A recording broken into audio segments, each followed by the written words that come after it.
Alors donc pour la correction de ces exercices, donc brièvement, je vais un peu vous expliquer, mais bon, vous avez le corrigé en PDF, donc pour le détail, vous irez voir sur le PDF.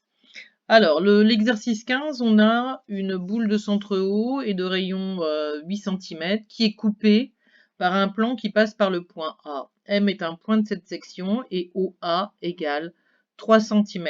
On demande quelle est la nature de cette section. C'est comme si vous aviez une orange et puis avec un couteau, vous coupez le haut de l'orange. Et donc, si vous regardez entre guillemets, le couvercle de l'orange que vous avez coupé, vous voyez bien que c'est un disque.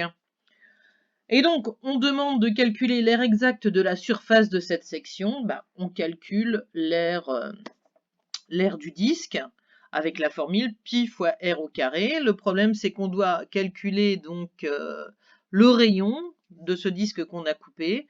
Eh bien, pour faire ça, vous voyez qu'on a ici, hop, le stylo, on a, vous suivez le petit point ici, OAM, qui est un triangle rectangle en A, et donc on applique le théorème de Pythagore, c'est ce qui est écrit ici. Ensuite, pour l'exercice 16, donc voilà, on a un pavé droit, et puis on décide de sectionner ce pavé. C'est comme si on avait un morceau de beurre, et puis qu'on coupait comme ça le morceau de beurre avec un couteau, et donc on regarde, et la nature de la section, c'est-à-dire quand on va ouvrir donc ces deux pièces et qu'on regarde la forme qu'on a dans les mains, en fait, on voit un rectangle. Là, c'est en perspective cavalière.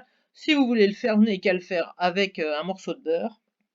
Vous le coupez avec le couteau et vous remarquez qu'en fait, quand vous ouvrez les deux morceaux, vous avez un rectangle. Donc, on a un rectangle, on a donc ici la largeur du rectangle, c'est la même que AD, donc on connaît les mesures. Et puis, ce qu'il faut calculer, en fait, c'est la longueur ici. Donc, vous voyez bien, on a à nouveau des triangles rectangles. On connaît quoi? On connaît ici, on connaît là, on connaît cette longueur-là, puisque c'est la moitié, on a un codage, et donc on connaît aussi EF, je pense, puisqu'on connaît AB. On connaît les deux longueurs des côtés qui forment l'angle droit, donc on applique à nouveau le théorème de Pythagore. Pour l'exercice 17, donc c'est toujours la même chose, c'est un pavé droit, donc c'est un tout petit peu plus compliqué. Pourquoi? Parce qu'on a fait deux sections. Pareil, prenez le beurre, hop, vous coupez, vous regardez, donc les formes, etc. Donc à chaque fois, les quadrilatères sont des rectangles, on voit bien. C'est en perspective cavalière, mais bon, on peut facilement deviner. Donc à moins d'avoir des problèmes donc visuels et de volume. Alors, donc on demande de comparer les aires de ces deux quadrilatères, il suffit de calculer. Les données qui nous manquent, on les retrouve en appliquant toujours le théorème de Pythagore. Et ensuite, on calcule les aires de ces deux surfaces et on les compare, c'est-à-dire laquelle est plus grande, laquelle est la plus petite. Enfin, dans le 18, donc cette fois-ci c'est un cylindre, donc on décide de couper par un plan perpendiculaire à la base. Alors, c'est comme si on avait donc un cylindre, et puis on prend le couteau, donc il tient sur sa base, sur les deux disques, hein. Donc il tient sur le disque du bas, vous avez le disque du haut, et vous décidez, hop, de couper, hop, donc du haut jusqu'en bas. Et donc on vous demande de représenter la section. Si on regarde, qu'est-ce qu'on voit? Donc c'est pareil, on ouvre et on voit qu'on a deux faces rectangulaires, d'accord? Et donc, pour pouvoir donner les mesures, il faut relire dans la consigne où est-ce qu'on va couper. Donc, la longueur, c'est donc la hauteur du cylindre. Alors, je regarde, attendez, non, la hauteur, c'est 6 cm. Le rayon de la base, c'est 3,5 cm.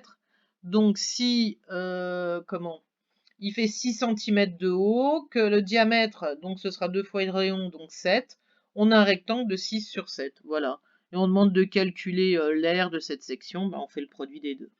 Donc normalement, il ne devrait pas y avoir de problème. Bon, c'est clair qu'on fait appel à Pythagore, donc quand on fait des sections de pavés, des sections ici, donc section de sphère, enfin de boule plutôt, pardon, la sphère c'est l'enveloppe, enfin, c'est l'abus de langage comme d'habitude. Donc voilà, quand on coupe un cylindre, c'est pareil. Vous aurez toujours des configurations où on fait appel à de Pythagore pour pouvoir calculer les données manquantes. Il n'y a jamais de choses beaucoup plus complexes. Donc je vous invite à regarder tout ça. Et donc une fois que vous aurez fini ça, vous verrez, je vous ai mis en exercice donc des sujets brevets. Alors les sujets de brevets, j'ai pas trouvé de sujet récent avec des sections, mais bon, voilà. Il faut quand même savoir le faire. Je sais que vous n'avez plus le brevet, mais bon, c'est bien savoir quand même ce qu'on attend de vous. Par contre, j'ai trouvé dans des calculs de volume, donc sur les solides, donc c'est bien de faire ces deux sujets de brevet. Il y en a déjà un là avec 2 exercices. Vous en aurez un second avec 2 autres exercices. Donc voilà, bon courage!